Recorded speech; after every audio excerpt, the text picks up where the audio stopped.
So this is, I think, the most international, diverse episode of Rational Security we've had today. And so I finally get to ask this question that's really been bothering me. It's very seasonal. I think this is the season to ask it because it's holidays and Christmas related. Do other countries have this weird, sexy Christmas phenomenon that's like taken over the United States? Where I feel like if you watch Christmas movies or any media in the United States, it's all about like hot young people getting together over Christmas, which is such a weird thing, which was not the case, I feel like, when I was a kid. I just watched such a good rom-com on Netflix, Christmas-themed, top-notch. Ooh, which one? Meet Me Next Christmas or whatever. It was a typical, like, stupid, like, rom-com, young, hot people get together on Christmas. Like, literally just that. With the Pentatonics for some reason, out of nowhere. Yes, I just watched this myself with my son and my wife this past weekend. But it's weird because you're like, this holiday season all about like, people getting together and couples matching up. I don't think that was like a thing. I really blame the Brits for this predominantly, but I don't know how broad international export this has become. Is this a thing, Nastya? Like, is this like for Ukrainian, when you think about Christmas, are you thinking about like hot young people meeting up for and like having parties and like sexy kisses after about an hour and a half? Let me tell you what we're thinking about. We're thinking about how Stalin repressed the church and didn't let people in Ukraine celebrate Christmas. It's really not sexy. Like, nothing about it is sexy. Francis, am I right? So Ukraine just needs a bit of time, does it, to get over that and process all that transitional justice stuff, and then once they have closure on that, they can get sexy. Is that what you're thinking? Yes, that seems to be the trajectory. Yeah, I mean, Nastya's already taken the first step. If you've got the Netflix holiday movies going at this point and the Pentatonics jams, I've been Americanized. I don't count. This may be our greatest crime at Lawfare, is Americanizing Nastya to the extent we have. I will say though, Scott, this whole Christmas rom-com thing isn't really new, because I saw for the first time last year the movie Christmas in Connecticut, which was a 1945 rom-com, and being from Connecticut, I had to watch it. It was actually quite cute. Less sexy than today's, Christmas rom-coms, but I think the genre has been out there for quite a while. Yeah, I guess that's right. Maybe I'm underselling. I'm blaming the Brits inappropriately, which is an American tradition in of itself, for all of our problems. Well, in fact, we can get on board maybe a little more homegrown. Yeah. Yes.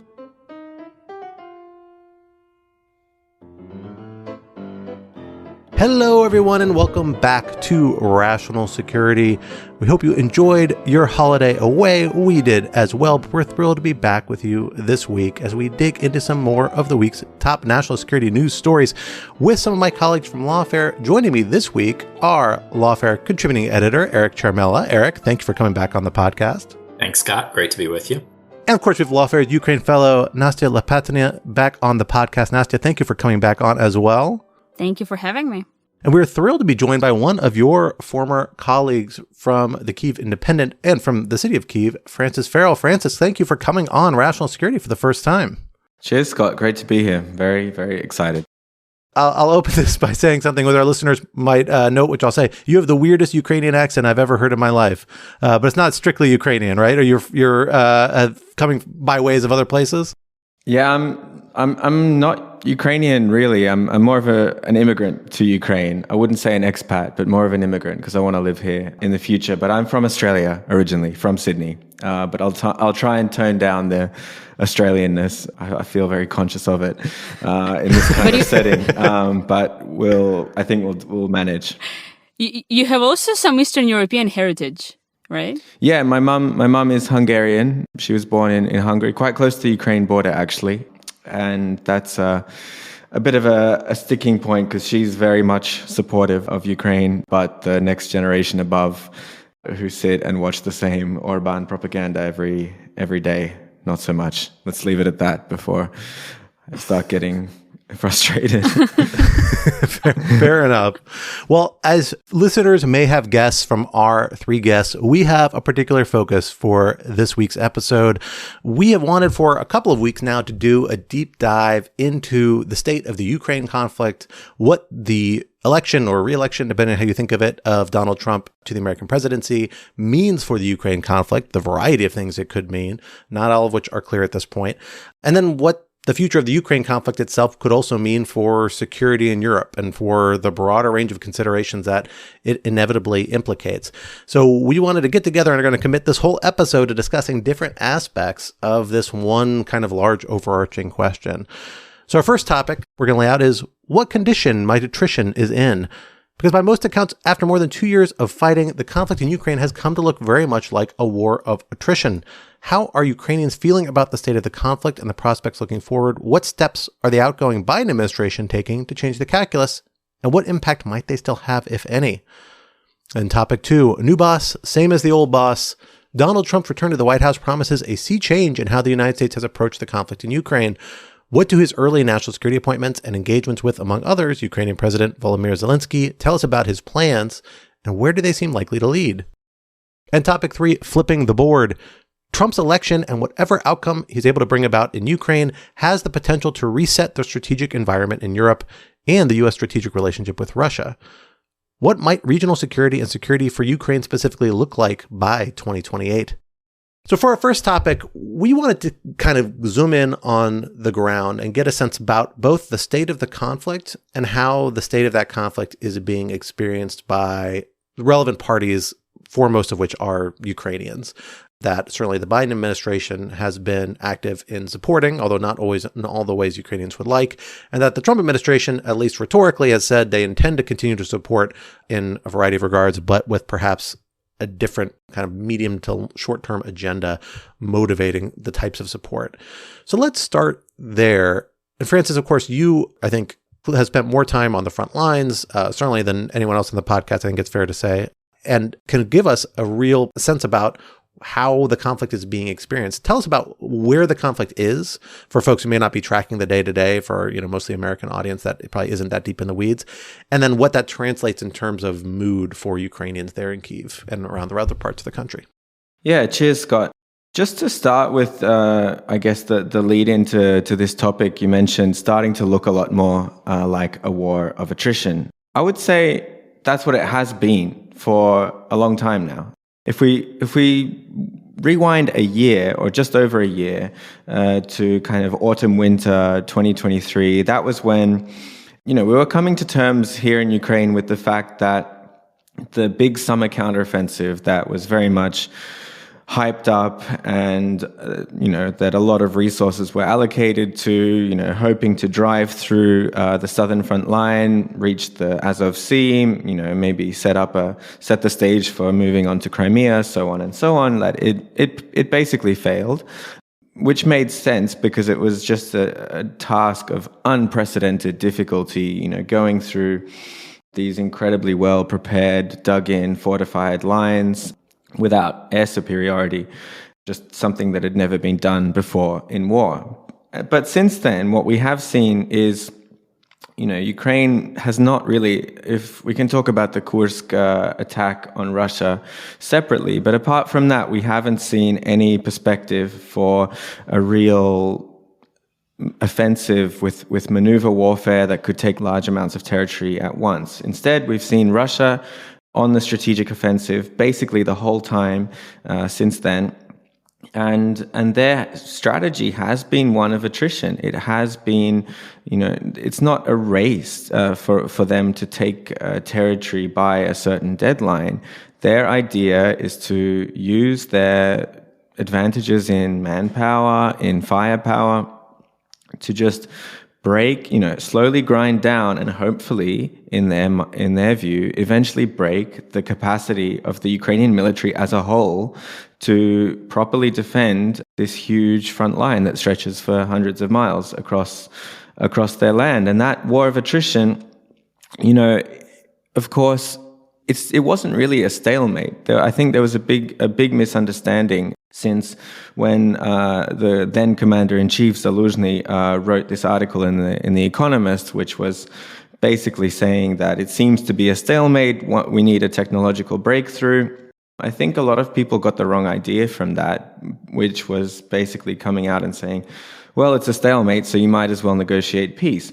But in the meantime, what we've seen is a war of attrition, but not only a war of attrition, but one in which the intensity has not really dropped the whole time. Over winter, there was a very a very intense attack on the city of Avdiivka. And as soon as that finished, it just basically continued, and more of that southern part of Donetsk Oblast was being taken, partly because of some shortcomings in the way Ukraine has also fought the war. And then there was the attack on Kharkiv, and now Russians are pushing in quite a few locations. And that's what you see when the war of attrition goes in one side's favor for a bit too long. And in this case, it's relative. Russia's still going to be taking much heavier losses because they are attacking and Ukraine is defending. But if they can degrade the capability of Ukraine to fight along this really sprawling front line more than their offensive potential is being degraded relatively, then that's how they see their way forward to victory. And unfortunately, we see that so far that calculation has proven to be the right one for them, because if you just look at the data in terms of how much territory they've taken per month in 2024, it's on a rising trajectory. There was, as soon as Avdiivka fell, they just kept pushing. There was a bit of a breakthrough in spring, which just kept expanding into this big salient towards the key city of Pokrovsk. But instead of mounting a front-on assault on that city of Pokrovsk, they instead turned south and have since taken really quite a lot of territory. They're basically on the brink of taking another major city called Kurakhova. And the big question now, with that attrition in mind, is how long they can sustain that intensity of offensive operations. Is it going to run out eventually?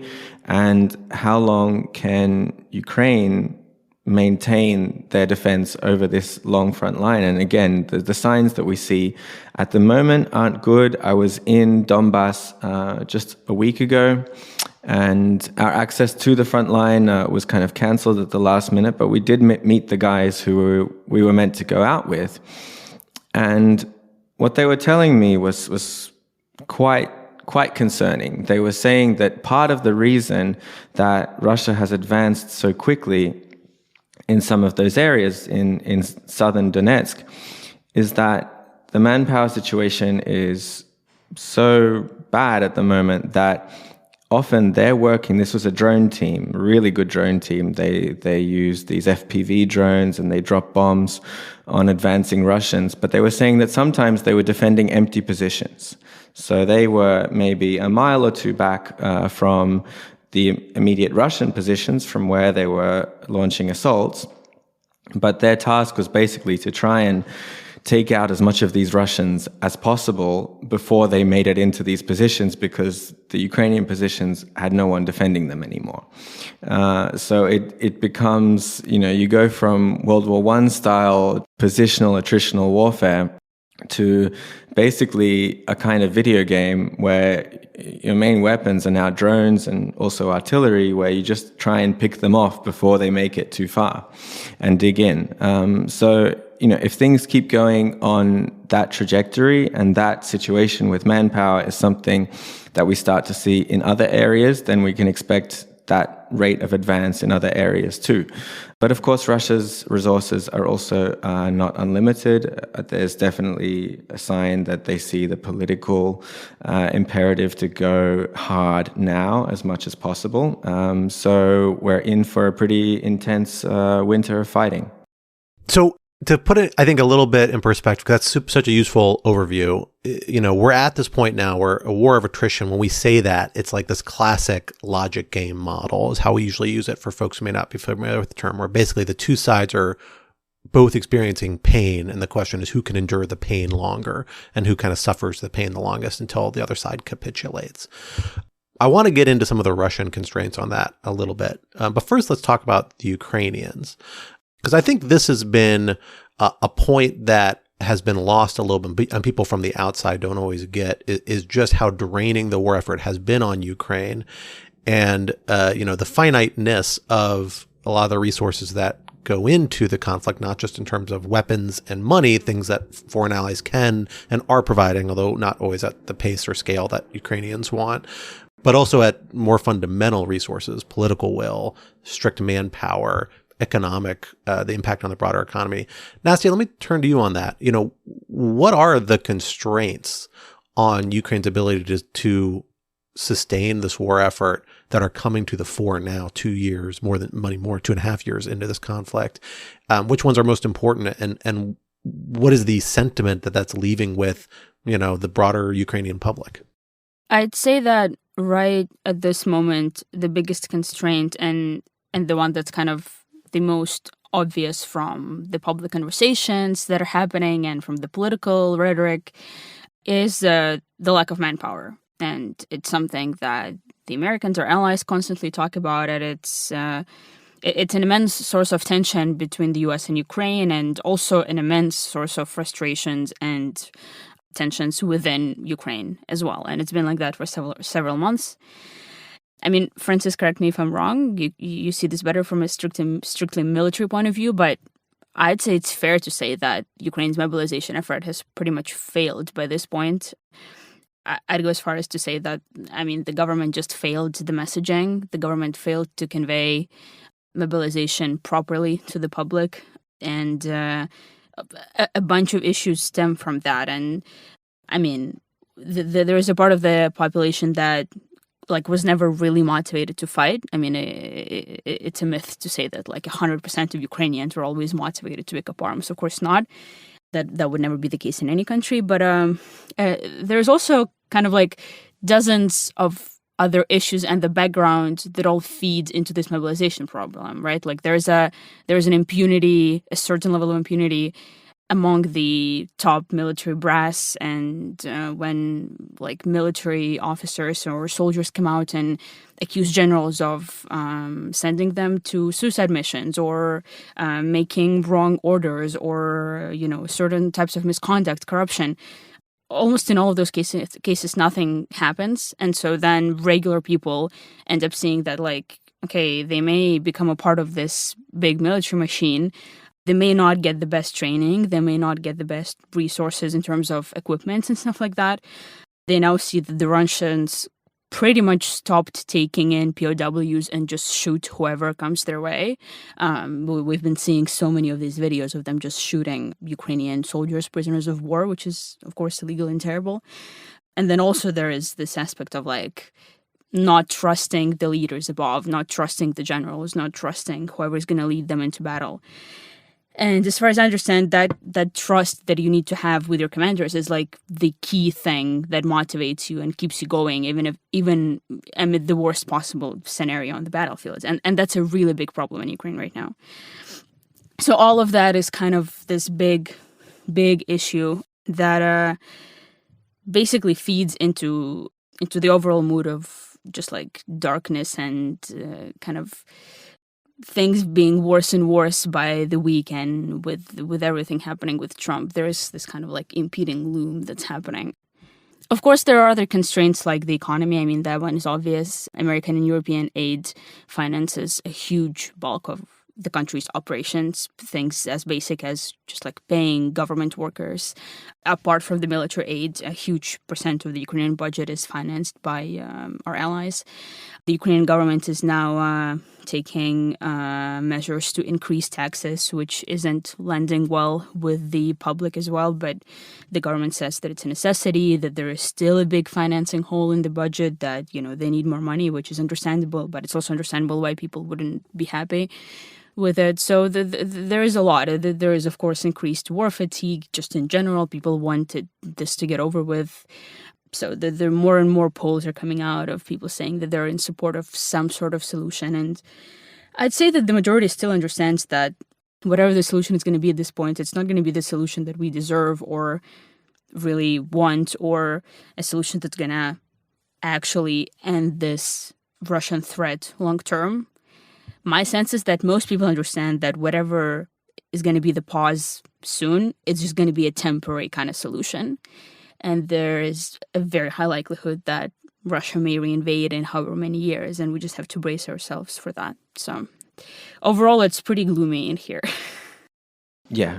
I would just like to add, I think Nastia used a really good word, like feed in. Like it's to the overall manpower problem. It's important to understand that the final result that we get on the battlefield of not enough, not even not enough men, but not enough trained combat effective manpower to stop these Russian advances. It's a result of a lot of factors, and part of it, of course, is the input, is the mobilization itself, the legislation around it, how it's carried out on the streets, and whether people are still motivated to go themselves or not. But of course, then there are so many other steps in between in terms of how those people are trained, and then what is done with them within this huge Ukrainian military structure. Are they placed into completely new brigades, and that new brigade is sent to a hot part of the front line without any combat experience as a unit? Or are they fed into existing brigades which don't have any chance to rotate off the front line and rest and recover? What are the circumstances on the battlefield that kind of define their experience? Are they fighting in well-prepared, fortified lines that would make their life a lot easier and reduce their losses?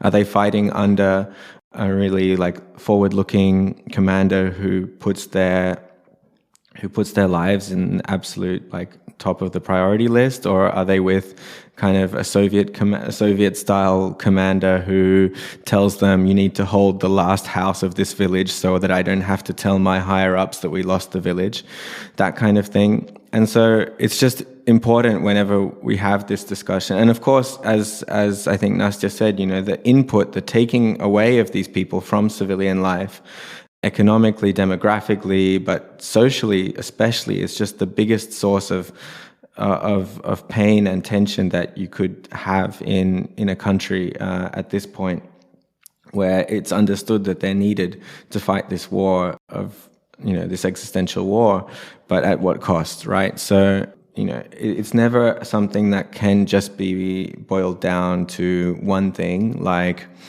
Ukraine needs to start mobilizing 18 to 25-year-olds. I mean, it might be the case that decision does need to be made, but at the same time, you can make improvements on so many other factors, in theory, to reduce the amount of losses that then need to be replaced by more mobilized men, and to increase the effectiveness of those people you are mobilizing.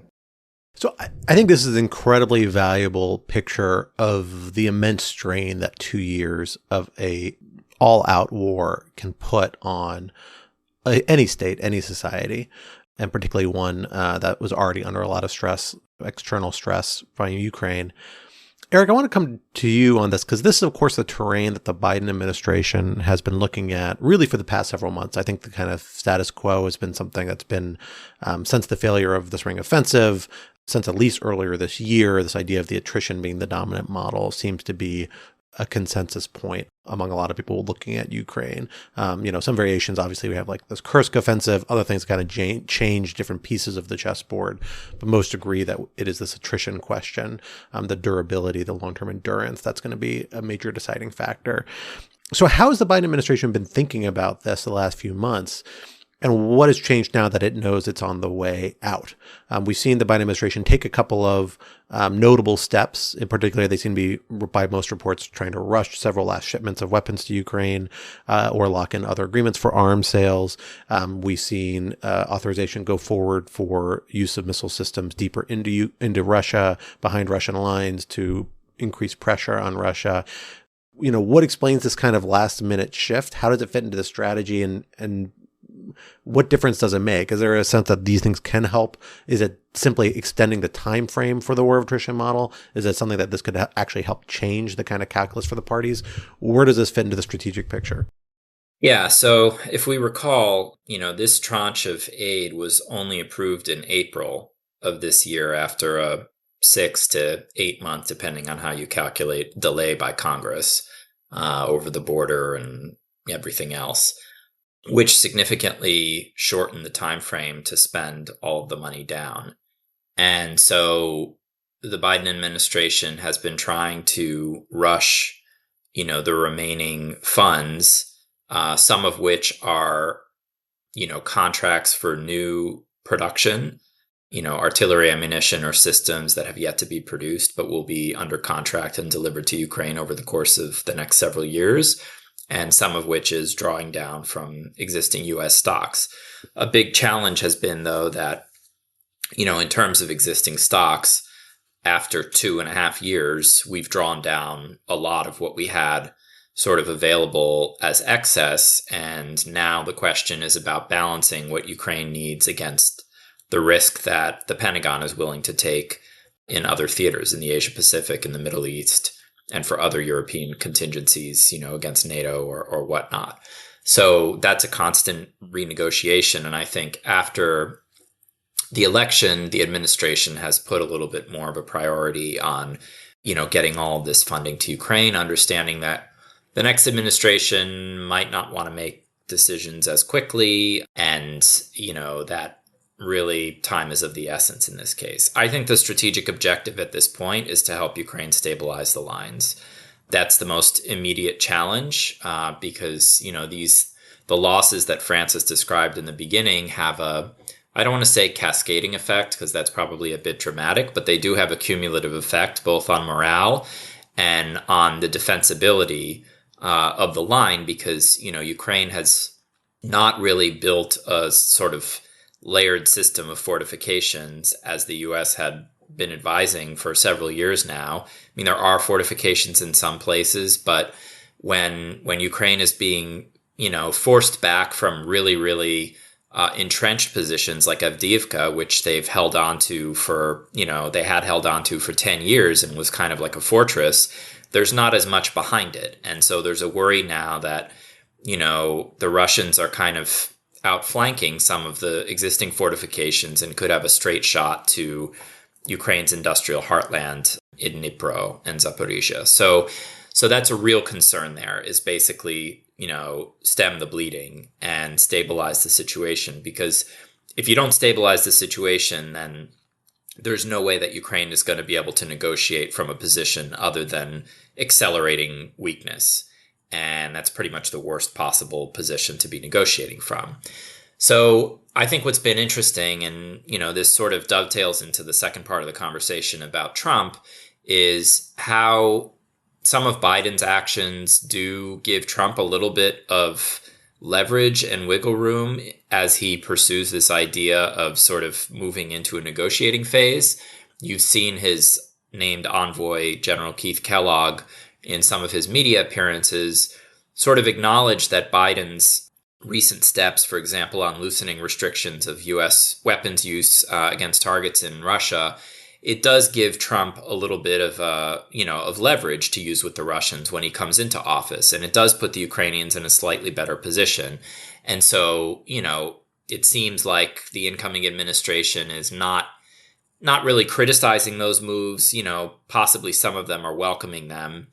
But, I think, again, Biden is just trying to clear the decks and do whatever can be done in his remaining couple of months in office that isn't necessarily something that he thinks Trump would reverse easily.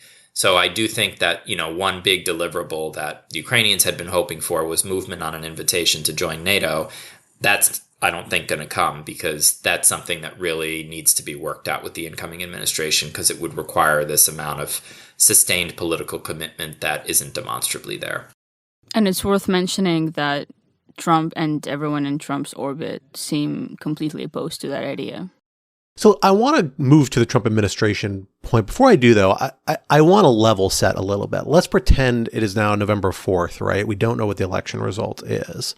And at the time, there is still this ongoing debate, at least in the United States, around Ukraine policy, which is, to what extent is this a conflict where there is an effort to, and these ideas aren't entirely independent, but to back Ukraine in continuing fighting with the goal of bringing around a forced resolution in Ukraine's favor, or moving towards some sort of ceasefire, pause, and maybe something more enduring that could eventually set the stage for some sort of negotiated settlement, whatever that would be. Probably not negotiate in terms of permanent status, but more negotiate in terms of a ceasefire with some durable security commitments that would allow a ceasefire to endure for a substantial period. this was a big point of contention a year and a half ago in the United States politically. You had a lot of critics of the Biden administration, a lot of people, particularly on the right, but also on the left, criticizing the Biden administration, saying we should be pushing more aggressively and encouraging both the Ukrainians and the Russians, recognizing, I think, Ukrainians, the United States has a little bit more leverage over directly, although something we should come back and talk about more, towards this sort of negotiated settlement. And I think a lot of the strongest quarters of backers of Ukraine, which include a lot of people in the Biden administration, would say, we don't want to get ahead of the Ukrainians. The Ukrainians just define the parameters of the conflict. It seems to me that by November 4th, everybody's kind of in agreement that this needs to come to some sort of a ceasefire pause. Am I wrong about that? Either in the Biden, I don't think the Biden camp ever came out and said it, but it sounds like even Ukrainian leadership, while they don't want to come out and say it, that seems to be what the logic is. And I'm curious how that outcome, if that is where we seem to be headed, and I think at least the American policy circles in this, there seems to be Eric, I want you to tell me if I'm wrong on this. I think there seems to be a little bit of a consensus emerging that, even though people don't talk about it in the same vocabulary, how does that sit with Ukrainians? Is that going to be a forced bitter pill to swallow, or is there a political appetite for it?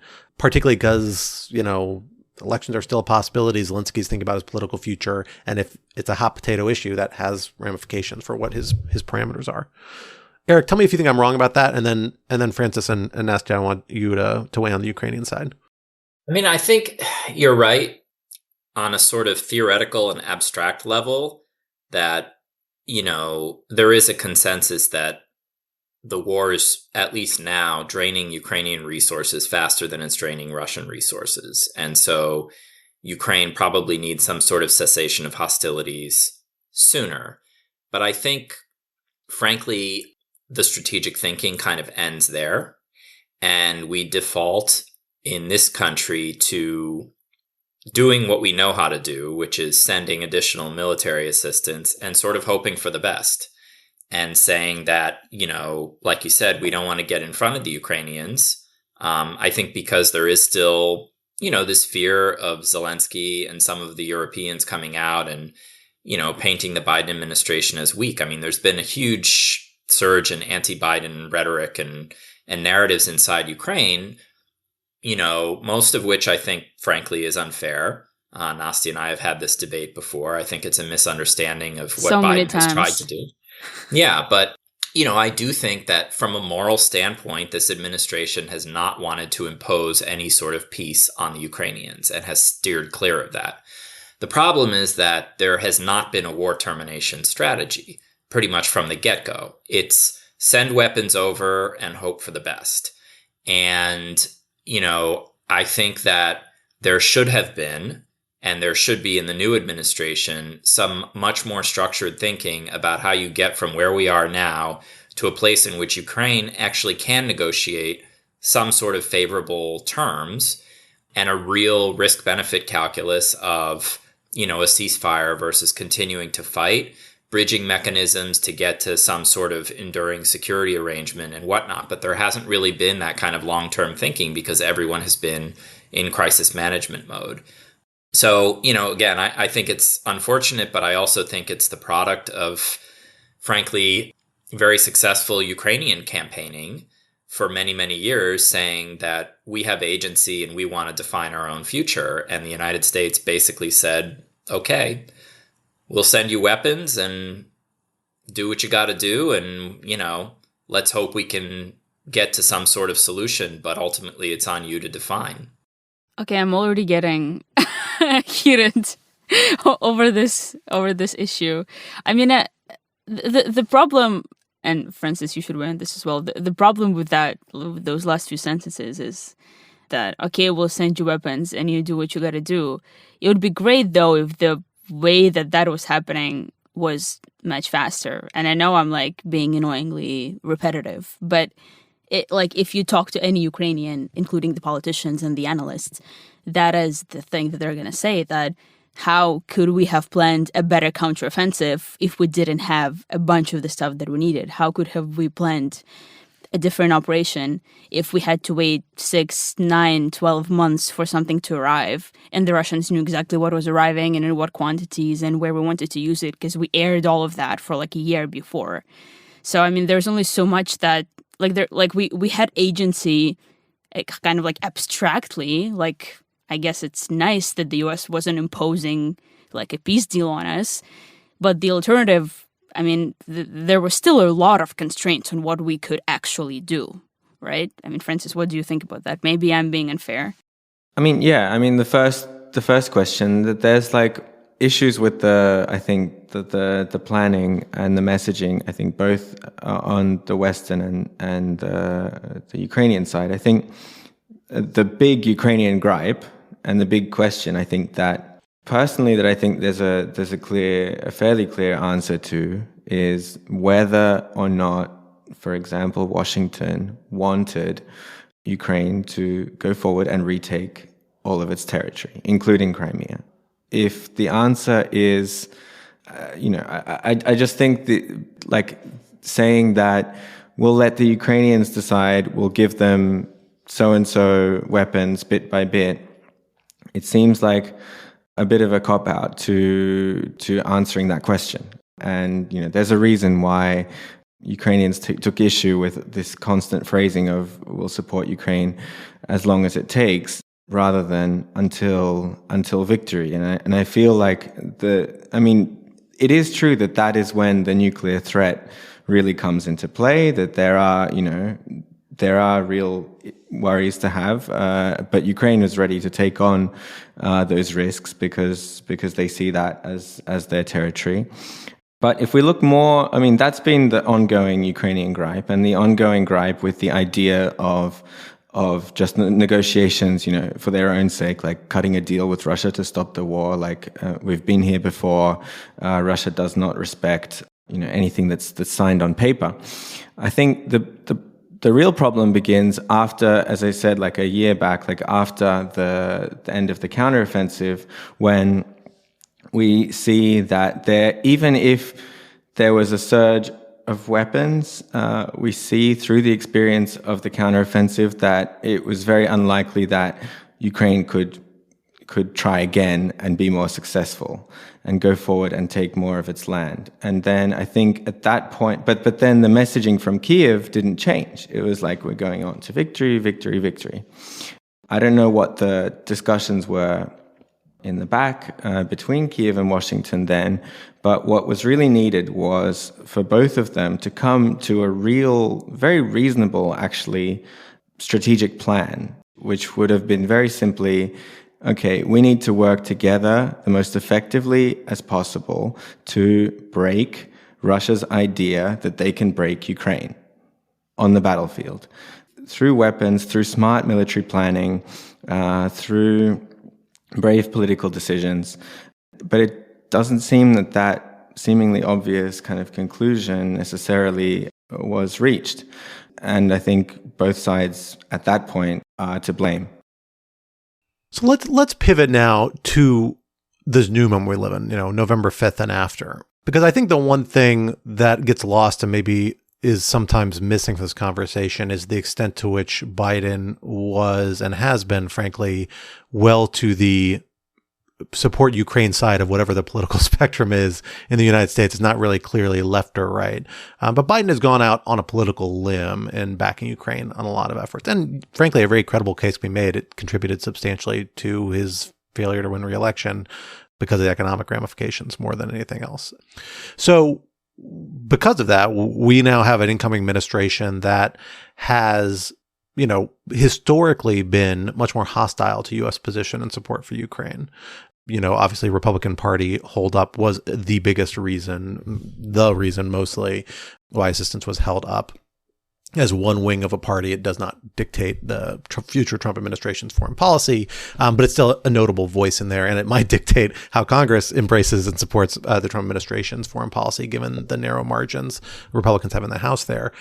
So we have to think about what to realistically expect from the Trump administration. I know Ukrainians, we talked about this before on the podcast, Nastya, have many Ukrainians at least, I think, have embraced a kind of optimistic take of Trump, which is the classic political calculus of an incoming candidate who's not the incumbent. People can project what they want onto them. And so the hope is more that the Trump administration could do this, and therefore maybe that will be better. But we're beginning to see a little bit of things come into view about what is actually planned for Ukraine. So, Eric, I want to come to you on this first. We see, of course, Keith Kellogg, former national security advisor, acting national security advisor generally, former national security advisor to Vice President Mike Pence during the first Trump administration, a general, although he hasn't been in the military, I think, for close to 20 years now, is now the special envoy for Ukraine. He wrote a very influential or very notable report on a strategy for bringing peace to Ukraine, I think earlier this year, for the American First Policy Institute, the kind of Trump administration think tank they're drawing for. Talk to us about what appears to be at least his initial thinking, the framework he's approaching the conflict through, and where we think that fits in the broader ecosystem of people who are going to be speaking to Donald Trump about this and shaping policy. Yeah, I mean, I think, there are a lot of different, somewhat contradictory signals that can be taken from General Kellogg's report and his subsequent statements. I think, one can see in them a sign that, the incoming Trump team recognizes the strategic importance of Ukraine's continued self-defense capabilities.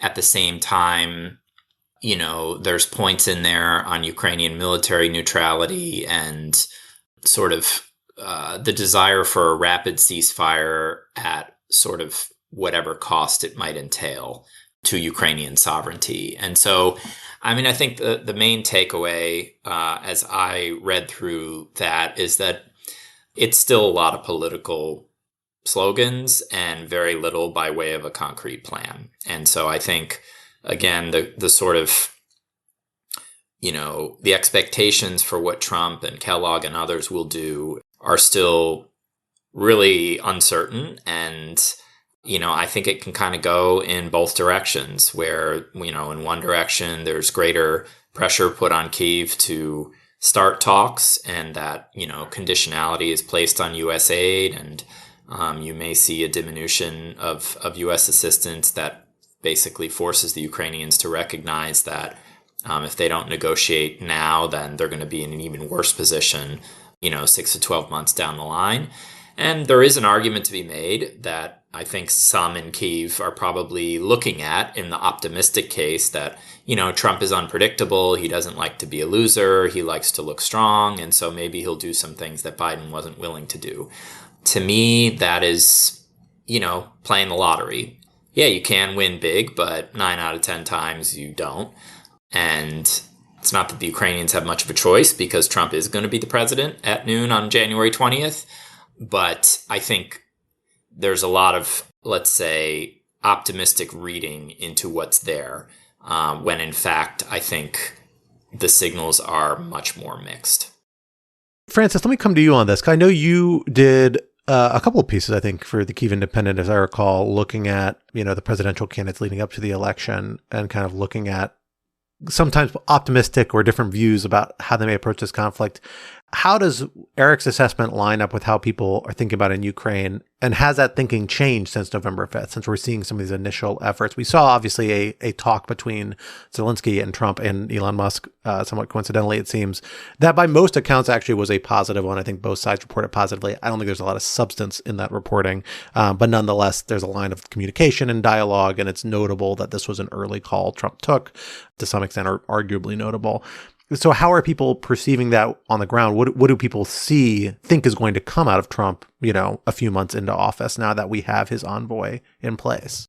On the Ukrainian side, I think there was a lot of that hope and those hopeful assumptions. The amount of times I heard after the election that, this language of like wishful thinking almost given as fact, like, oh, well, Trump will just have to like get tough with Putin, like, because he said he's going to make peace quickly, so he'll just have to. It won't be possible for him to be seen as a loser, but people don't really, people mostly stick to those hopeful thoughts without really taking the next step and thinking, well, assuming that, what will he have to do and to really stop Russia?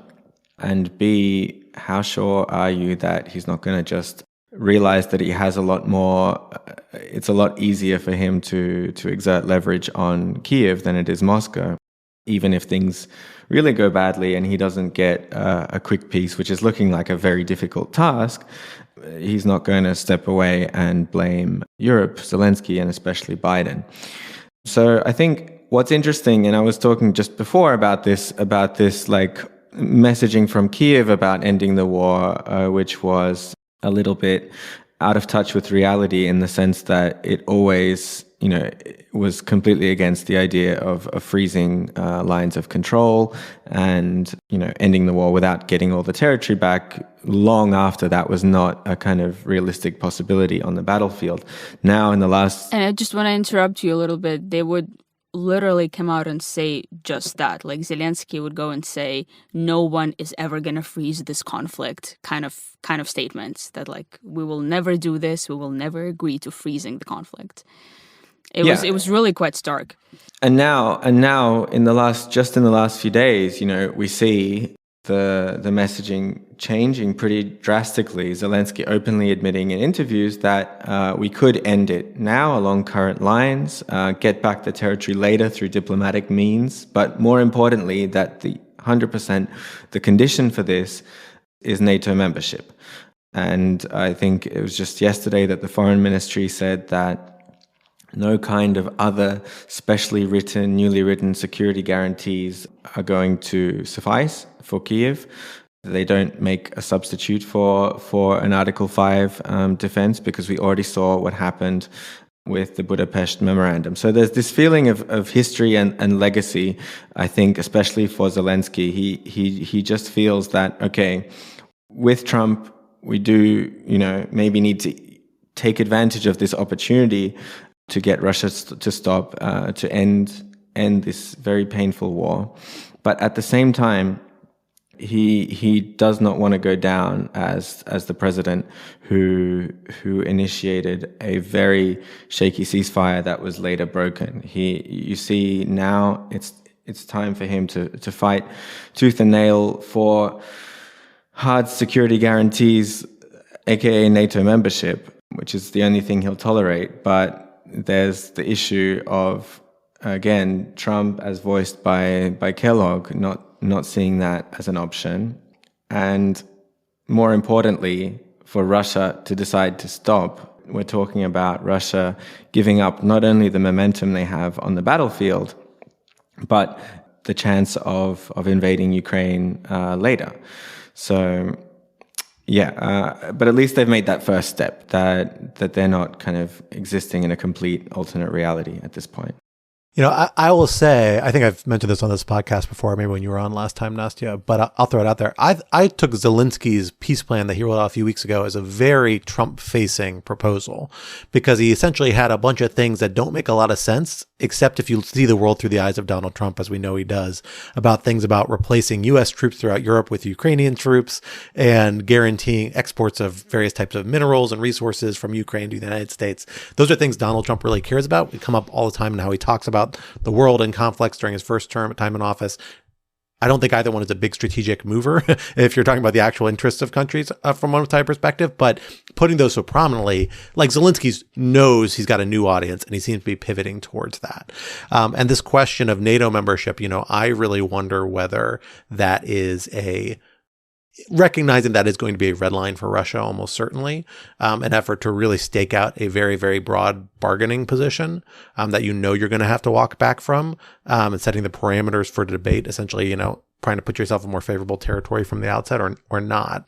Because that's some question I guess I want to turn to you on, Eric. Like, is NATO membership a realistic possibility? We saw a big NATO meeting where people were very strong voicing support for Ukraine this past summer, but every NATO member stopped short of membership. It was a roadmap to membership with a bunch of, interim security guarantees along the way. Does it seem like that's in any way on the table? Or does Trump's mercurialness come into play here to say, well, maybe he puts it back on the table for some reason or another? I don't know.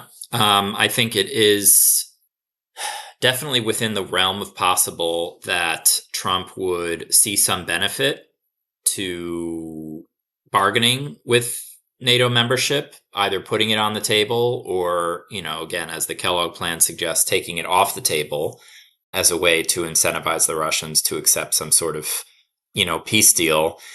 But I think the problem is that those who have advocated in favor of NATO membership have not done a very good job explaining how we get from where we are now to the actual implementation of an Article 5 security guarantee. And I think that it requires a lot of creative thinking.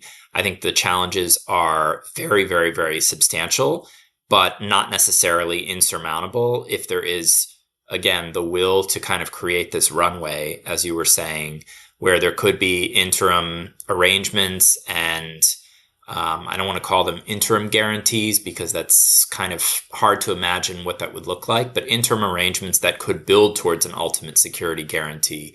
And again, whether it is NATO membership or it's something that looks a little bit more like our guarantees with South Korea and Japan that are, bilateral in nature, but could be somewhat multilateral in the case of Ukraine and would be something completely different from the Budapest Memorandum, because those are treaty guarantees, with force presence and contingency planning and intelligence sharing and, effectively everything that Article 5 entails for NATO members just on a bilateral basis. And so, perhaps there's a way to kind of finesse some sort of security guarantee that is slightly more creative than just a straight line to Article 5. But I don't know, because the conversation hasn't really been happening yet. And the allies have really just wanted to punt the question and focus, going back to what I initially said, on the near-term crisis management of let's get these weapons, to Ukraine and hope for the best.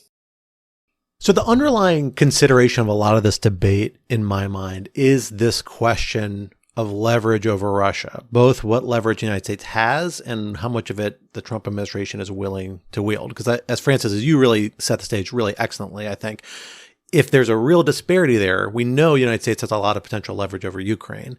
And so if the goal is just to get to a deal, and the United States or the Trump administration doesn't really care what that deal looks like so much, there could very real possibility they will put a lot of leverage on Kyiv to accept terms it's not very excited about because that's where it has leverage.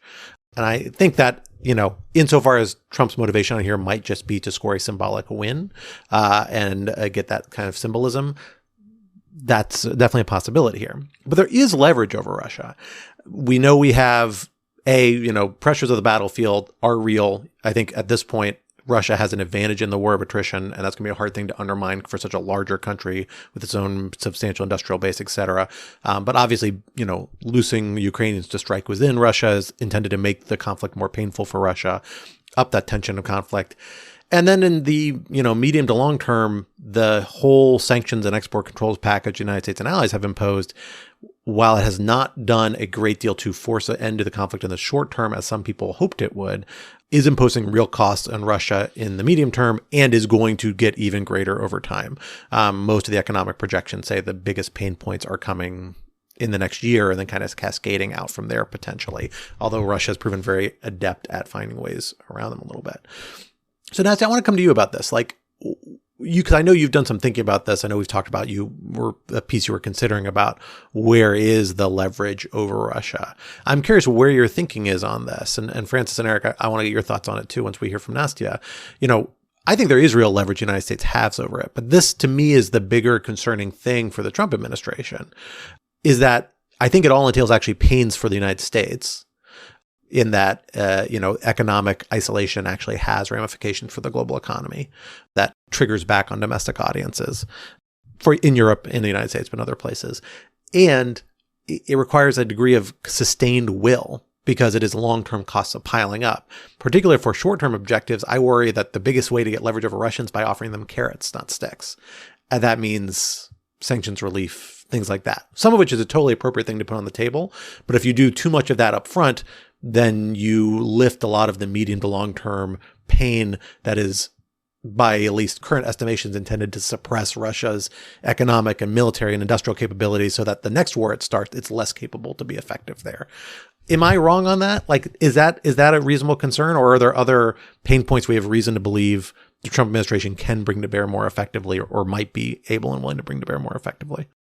I mean, I think you're right that some of the kind of easiest to conceptualize point of leverage here is the sanctions, in which there are still a lot of problems, because sanctions in general are very, as far as I understand, a very difficult mechanism, because countries that are sanctioned are constantly nonstop trying to figure out a way to avoid them and evade them. And so the sanctioning party has to constantly try to keep up with that. And it's kind of like this 24/7 game of, cat and mouse. It's not like you introduce a package, done deal, Russian economy is now collapsing and you can go deal with something else. Like, that's not at all how this works, because there's been some excellent reporting from Ukrainian investigative journalists recently about how 3 years into the war, Russia is still exporting its oil into Europe via various shady mechanisms, and still making so much money out of that. There's been also more reporting from the Kyiv Independent, actually, from my former colleagues, on all of the Western components in some of the Russian weapons that it's still using and still able to source 3 years into the war. So there is still a lot of windows of opportunity, but I'm not sure if sanctions are the thing that can really make a blow to Putin in this kind of decision-making. One, because as far as I understand, sanctions are a very long-term kind of mechanism, apart from being very difficult to actually implement. So it's not like the US is going to sanction Russia and something drastic is going to happen in a matter of weeks or months. Like, it's a really long-term project. I mean, and then also I think the war and the war's decision-making is very personal for Putin, and he could not care less about what happens to his people. So, whatever is the effect on the Russian economy and the Russian civilians, like, that's not gonna change the calculation for Putin. He's gonna lean back on his allies, as he's done on China, on North Korea, etc. So I'm not sure if sanctions are like the thing that can really help in this short to medium term negotiation process. The kind of freeing up Ukrainian capabilities to strike inside Russia, that could theoretically do something, and it's something that Ukrainians have been begging for a very long time. But that requires a very high tolerance of risk within the White House, which is something that the Biden White House certainly did not have. It's a very hard question, what actual leverage the US has over Russia, and it's a conversation that is not really happening right now, which is why I want to dig into it and write about it, because everyone is talking about, you making Ukrainians come to see reality, and Ukrainians have to stop being unrealistic, and Ukrainians have to come to the table. And it's like, okay, great, let's imagine we are at the table, and then what? And then Putin is just going to issue his ultimatums, as he's done in the past, as he's done in the infamous Istanbul talks, which the American media has hailed as the lost chance at peace, even though the entire document that, was discussed there was basically capitulation. I mean, if anyone go and bothers to read it, the terms were like Putin's wish list of, like, there was no universe in which Ukraine could agree to that. And Putin is going to do the same thing again, if not something worse, actually, this time. So, I don't know. I actually don't have many answers for you, Scott. I'm sorry. I know you were asking for something more optimistic and concrete, but it's a very hard conversation. And I just think people should direct their attention to that question, though, that it's not Ukraine who has to agree to cessation of hostilities, and it's Russia. And it's about what Americans are actually willing to do to make that happen.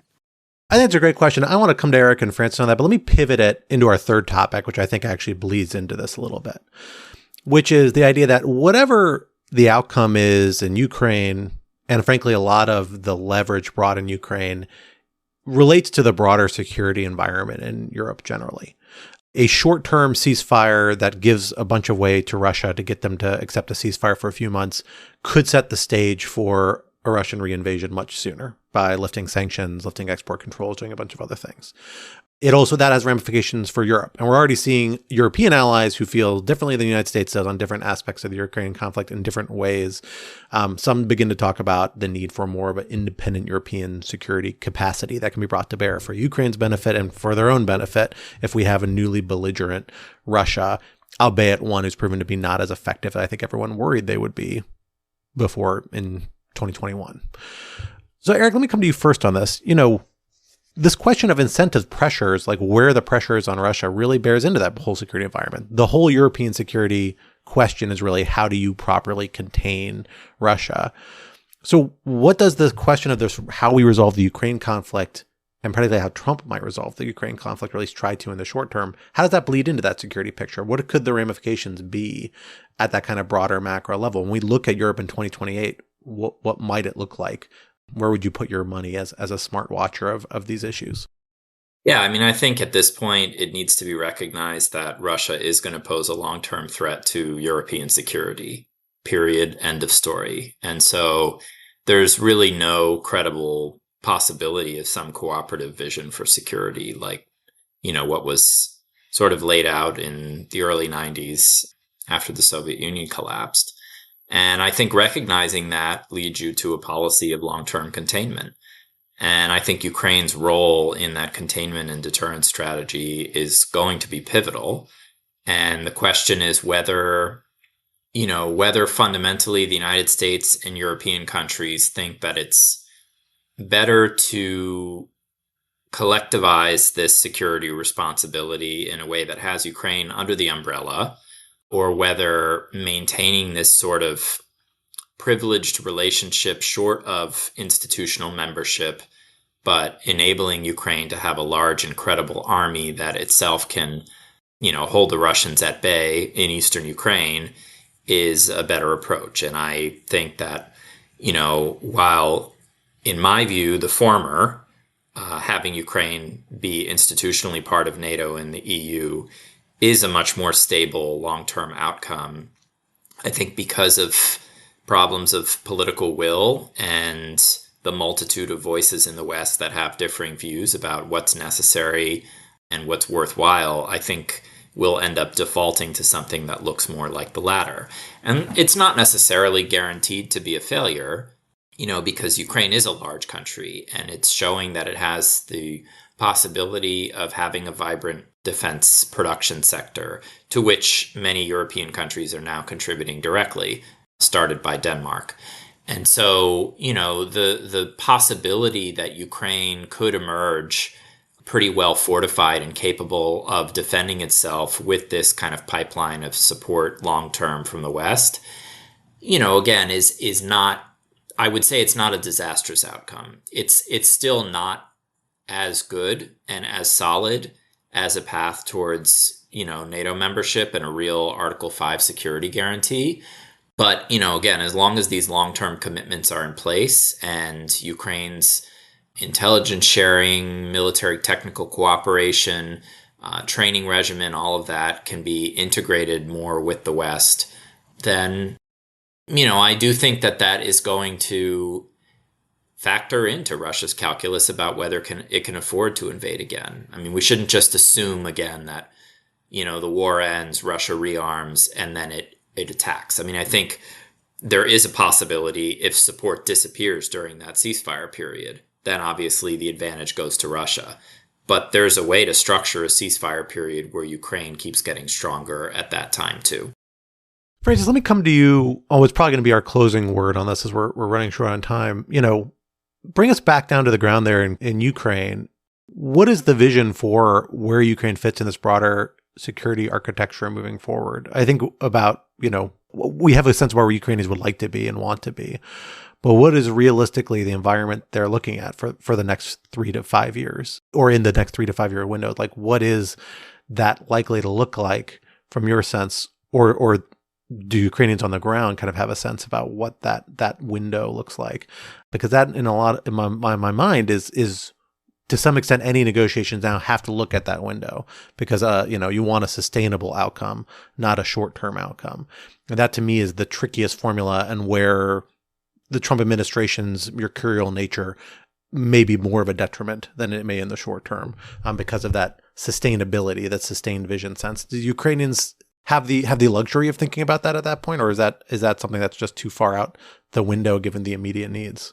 Yeah, cheers, Scott. Just to rewind very quickly about what Nastya and Eric were talking about leverage and about how to stop the war. I think it's just very important, and something I rant on about every time I have a chance, is that the first question that needs to be answered in any talk of this war ending is, why does Russia stop? So if your idea of peace or your country's idea of peace doesn't begin with an answer to that question, it's not a realistic plan. And I think here, yes, there are very concrete differences between the kind of peace agreement that Ukraine is asking for now, which is with hard deterrence baked in to an agreement, but that, it's very hard to see how that answers the question of why does Russia stop on the battlefield.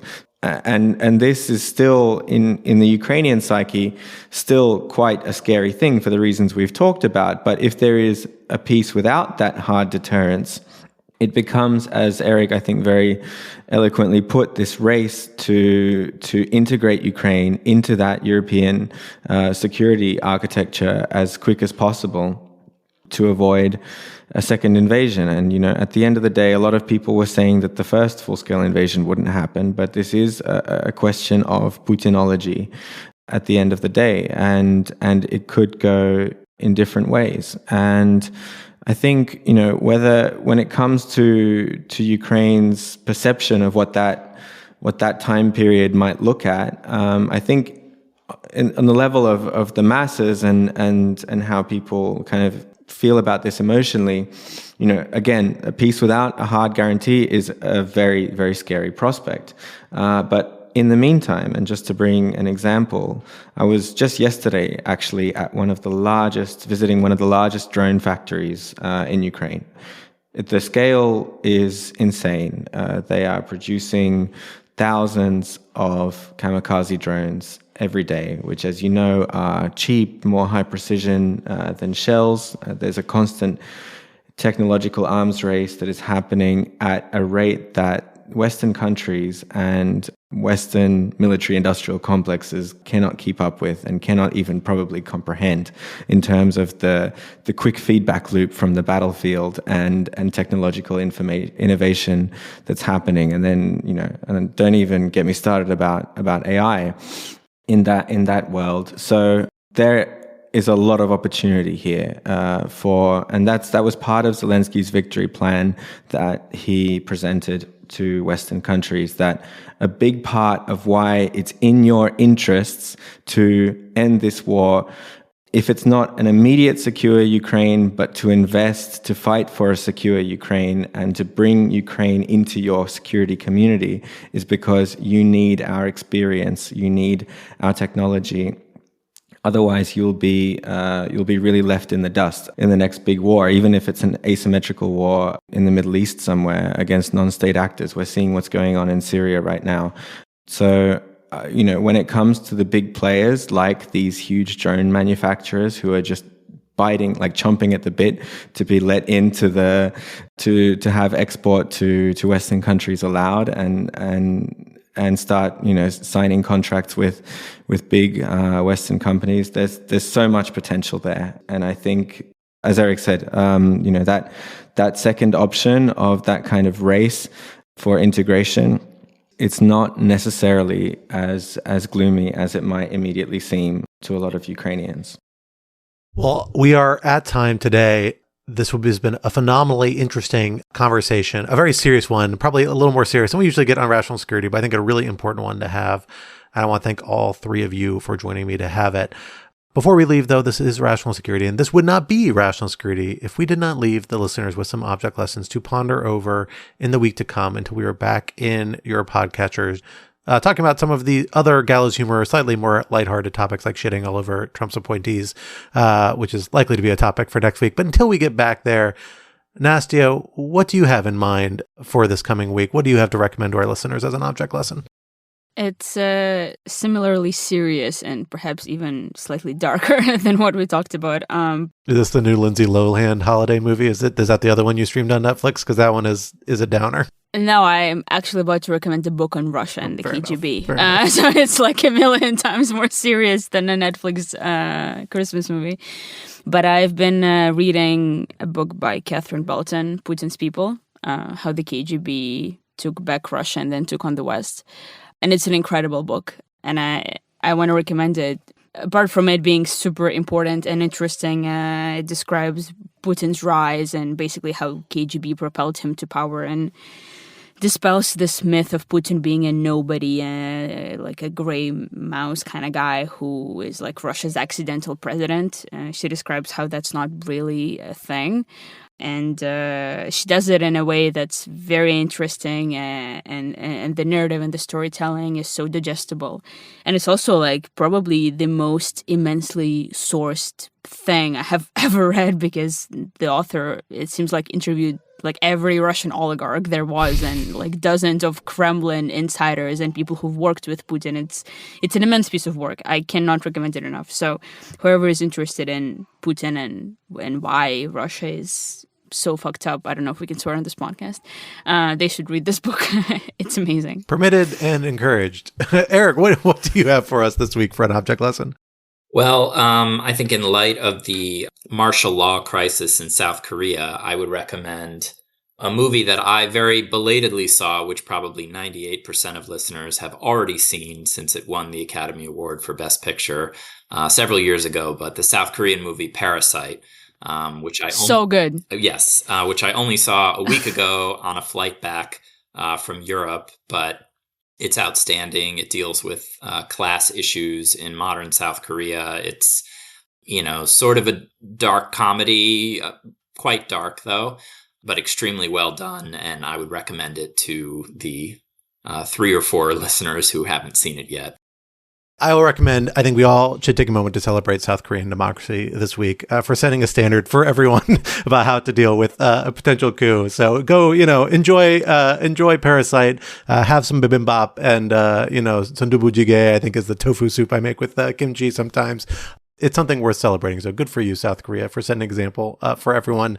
Well, I will, for my object lesson, share, it is the holiday season. I make all my December object lessons about the holidays, even when the holiday season is more serious, like this one is.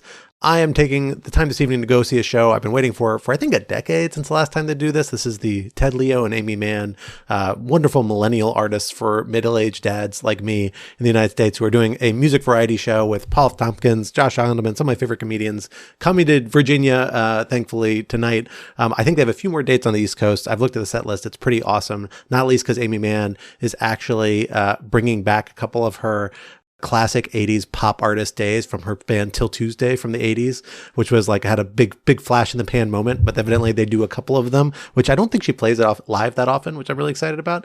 But since everyone can't make the show, although I think they have a few more dates in the Northeast, I am going to recommend her classic Christmas album, which has become one of my kind of standbys every year. Another Drifter, I think it's actually one more Drifter in the Snow, from a couple of years, I think like 20 years ago now, or close to it. It's a phenomenal album of Christmas songs delivered with Amy Mann's amazing bravado and a little bit of edge that I think is just phenomenal and always tops my list. So check it out this year if you have not already. Francis, we'll hand it to you to close it up. What do you have for an object lesson today? Wow, okay. A lot of pressure to come up with something I've been doing that's not dark and grim, because I'd always have an option to answer in that tone. But I think, I'm sure lots of people have heard of this. I actually wanted to recommend a game, but a very, not a traditional video game. It's something that's been taking over the office here. I've built a little community around it in the past few weeks. It's called GeoGuessr. Have you ever heard of that? Where you basically are put inside a real scene from Google Street View. And you have a limited amount of time to look around, to maybe go up and down the street. And then you have to put a pin. You have to guess where you are in the world, and the closer that your pin is to the real location that's in that street view, and it's quite actually doable if you put some OSINT thinking caps on, it's quite possible to find the exact location.